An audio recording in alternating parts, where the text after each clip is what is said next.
बोला 700 700 सुपर माल काढवले ना 700 रुपये सुपरवायझर 700 रुपये आता फोटो आल्यावर लगेच पाहून द्या सरासरी घ्या लागत सहाशे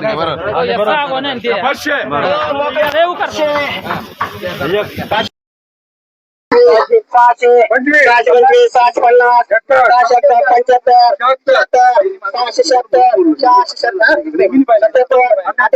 680 87 86 87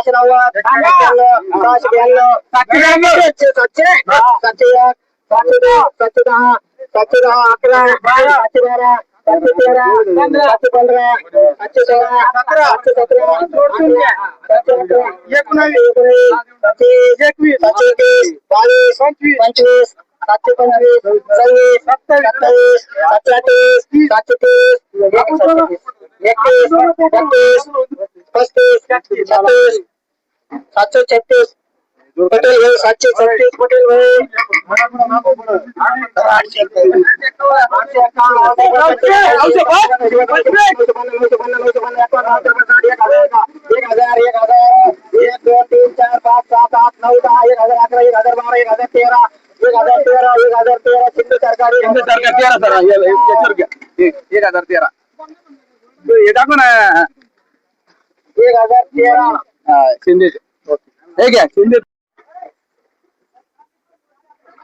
नमस्कार, आज आपण आलेलो आहे कृषी उत्पन्न बाजार समिती वैजापूर येथे.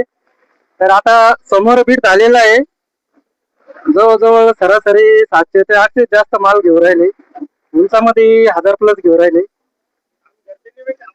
दादा नमस्कार, काय भाव गेला आपला माल? 762 रुपये 762 रुपये गेला. काय अपेक्षा आहे आपल्याला आता जे सध्या जे कांद्याला जे बाजार भेटू राहिली याबद्दल आपली काय प्रतिक्रिया आहे? काय परवडत 12-13 हजार रुपये काढायला तर भाव चालला जाता, लागवड खर्च बी नाही निघू राहिला. शेतकरी पुढे वाटोळ करत काम लावलंय सरकारनं. काय म्हणजे थोडे रुपये हा खर्च आहे कांद्याला, 700 रुपये खर्च आहे. थोडे फुकट आम्हाला चालले ना, त्याच्यापेक्षा त्याच्यानं केली ती परवडत ना, रोजंदारी केली ते परत. आपण पाहतोय की शेतकऱ्यांच्या अशा तीव्र अशा प्रतिक्रिया आहे की कांद्याला 700 आणि 800 रुपये जो भाव मिळत आहे तेवढा खर्च आहे. तर नमस्कार दादा, काय नाव आपलं?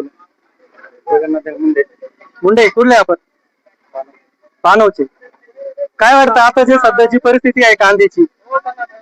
अरे मागून घे दादा. काय शेतकऱ्याचं वाटोळ आहे? काय हा शेतकऱ्याचं वाटोळ आहे भाऊ, शेतकऱ्याचं वाटोळ आहे. काय वाटतं आपल्याला आता जो भाव भेटू राहिला यातून शेतकऱ्याचं पूर्ण ते भेटू राहिलं का? शेतकऱ्याला जे भेटायला पाहिजे ते भेटू राहिलं का? मजुरी सुद्धा नाही आणणार, मजुरी पाणी भरतो आम्ही खर्चच भेटत नाही. बरोबर आहे, कष्ट आहे ते पण भेटून नाही राहिले. बरोबर आहे. आपलं काय नाव दादा? चांदगाव. 500 रुपये कांदे गेले. कांदे भरायला 1,500 रुपये लागले, काढायला 12,000 रुपये, 10,000 रुपये वरून 4-5 हजार रुपये करून पाहून द्यावं लागतील. त्यांचं पाहून द्यायला लागेल. तर खताची कोणी घ्यायची ठरली तर 3 क्विंटल कांदे कोला कोणी 40 किलो 3 क्विंटल कांदे या भावामध्ये काय आज 21 रुपये 22 रुपये कोणी कांद्याची आणि कांदे चालले 700 ना 800 रुपये. आता याचे 500 रुपये कांदे गेले, सांग काय करायचं? बरोबर आहे. काय परिस्थिती? अवघड परिस्थिती म्हणजे कांदे म्हणजे वांदे होऊन गेले शेतकऱ्याची. काय पंचायती काही बरं सण आला सण सुद्धा करायची पंचायती. पण रात्री उठायचं, पाणी भरायचं त्याला, आणि एवढी मारमार करून जर रोजंदार नाही सुटत नाही तर काय उपयोग नाही. शेती करूनच उपयोग नाही ना. बोगस सरकार आलंय, बोगस सरकार आलं. बोगस सरकार म्हणजे सरकार विरुद्ध आपल्याला तीव्र प्रतिक्रिया आहे का? तीव्र प्रतिक्रिया.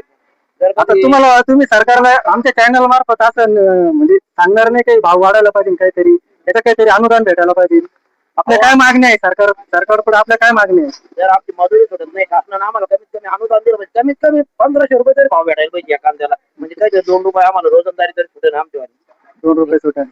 याच्यामध्ये जर कधी 1,000-500 रुपये भाव चालले तर काय ते पडीत ठेवलेलं भाव पुरतील ना. बरोबर आहे.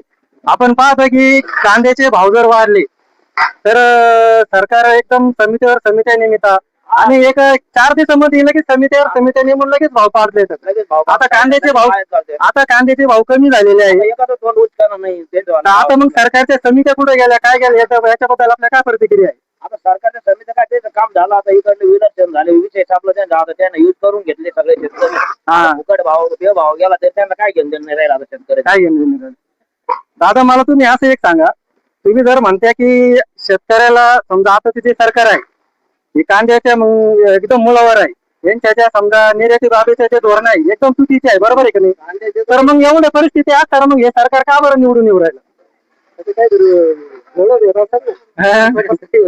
जर शेतकऱ्याचे जर भारतामध्ये जर 70% शेतकरी आहे, तर मग 70% शेतकऱ्यांचं मतदान हे जर सरकारच्या विरोधात असेल, अहो मतदान कोणाला गेलं ते त्यांना धोरायला सिस्टम करून ठेवलेली त्यांनी अशी सिस्टम करून ठेवलेली आहे. त्यांनी मशीन मध्ये राहणं बरं तुम्ही कोणाला मतदान करा हा. निवडून तर बीजेपी येणार. कांदे नाही. आता सरकार म्हणतंय का कांदे सोडून आपले जे समजा सरकारमधील जे मंत्री आहे मका आहे का हा. मका यावेळी 2022 होती हा. 1400-1500 सुरू राहील. आई तरुण होणारे भाव वाढणार पुढे गेले पण मला बरोबर बरोबर शेतकरी पिकायची कोणतं काय करायचं बरोबर कांदे लावलं एक तर त्याला नाही. द्या. हा हा अटक करते आपण लावलं त्याचा प्रचार करते बाकीचं काय होईल? बरोबर आहे. एक तर नाही सर आपत्तीला तोंड द्यावं लागत. औषध इतके महागडे 2-4 हजार रुपये एक फवारणी होती एकराची. हा हा आणि एवढं सगळं खर्च करून जर मोबाईल निघत नसेल तर मग काय ते आमचंच नियोजन चुकलंय. सरकार निवडून दिलं आमची चूक झाली, नाही मोठी चूक झाली. बरोबर आहे. दारू विकायला परवानगी दारू प्यायला त्यांना राहदारी विकणाऱ्याला पाहिजे लायसन